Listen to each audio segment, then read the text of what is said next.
مرنے کے بعد کی گئی تعریف اور دل دکھانے کے بعد مانگی ہوئی معافی دونوں کی کوئی اہمیت نہیں ہوتی۔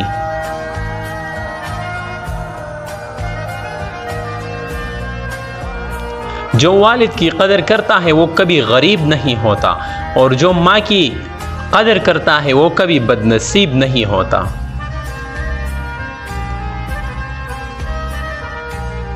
دنیا میں سب سے زیادہ وہ لوگ سکون میں رہتے ہیں جو مشکل وقت میں کہتے ہیں کہ میرے لیے بس اللہ کافی ہے۔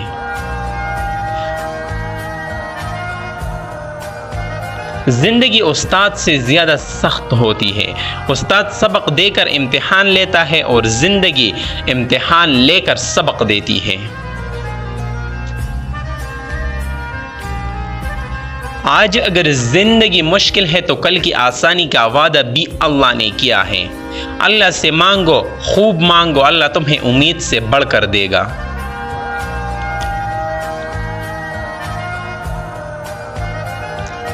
انسان کے کردار کے دو منزلیں ہیں، دل میں اتر جانا اور دل سے اتر جانا۔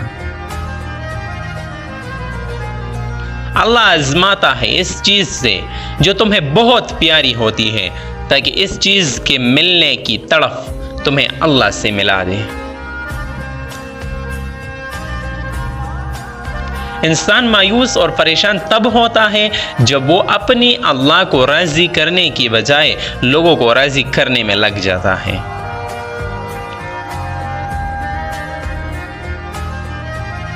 عزت اللہ کی رضا میں ہے، لوگوں کی فرمانبرداری میں نہیں۔ لوگوں سے یاد کرنے کا شکوہ مت کرو، کیونکہ جو انسان اپنے رب کو بھول سکتا ہے وہ سب کو بھول سکتا ہے۔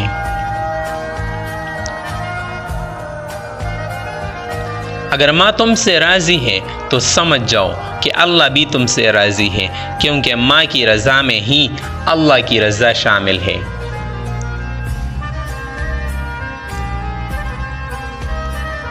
جب دل اداس ہو اور وجہ بھی سمجھ نہ آ رہی ہو تو سورہ رحمان پڑھ لیا کرو، دل کو سکون آ جائے گا۔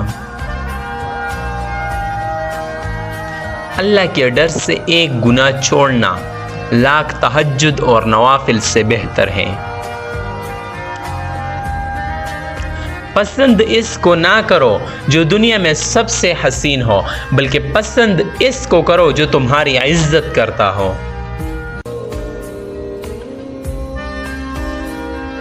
جو انسان یہ سمجھتا ہے کہ اللہ جو کرتا ہے وہ ہمارے لیے بہتر ہوتا ہے، وہ کمال کا ایمان رکھتا ہے۔ دعاؤں میں اگر دل لگنے لگے تو جان لو کہ اللہ مقدر بدلنے کی ٹانے ہوئے ہیں۔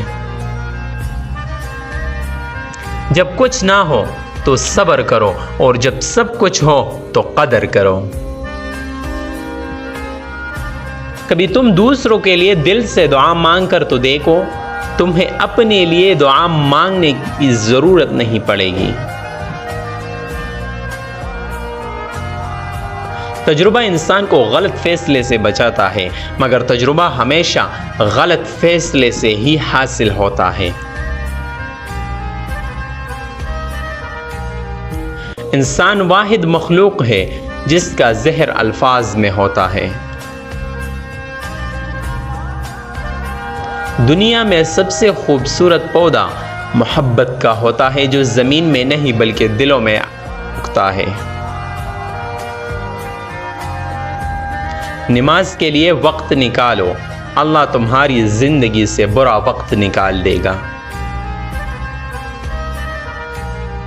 جب دعا کرتے وقت تمہاری آنکھوں سے آنسو آنے لگے تو سمجھ جانا تمہاری دعا بارگاہ الہی میں قبول ہو چکی ہے۔ انسان کی فطرت ہے کہ وہ کسی بھی چیز کے صرف دو بار کرتا ہے، ایک ملنے سے پہلے اور ایک کو دینے کے بعد۔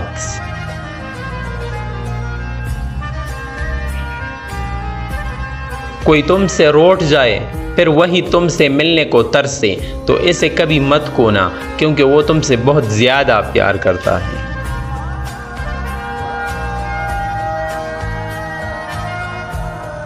رزق ہو یا محبت، قدر نہ کرو تو رب چھین لیتا ہے۔ اپنے دن کا آغاز صدقہ دینے سے شروع کرو، اس دن تمہاری کوئی بھی دعا رد نہیں کی جائے گی۔ جو دعا قبولیت میں وقت لیتی ہے، پھر وہ قبول ہو جانے پر وقت ہی بدل دیتی ہے۔ کائنات میں کوئی کسی کا اتنی شدت سے انتظار نہیں کرتا جتنا اللہ اپنے بندے کی توبہ کا کرتا ہے۔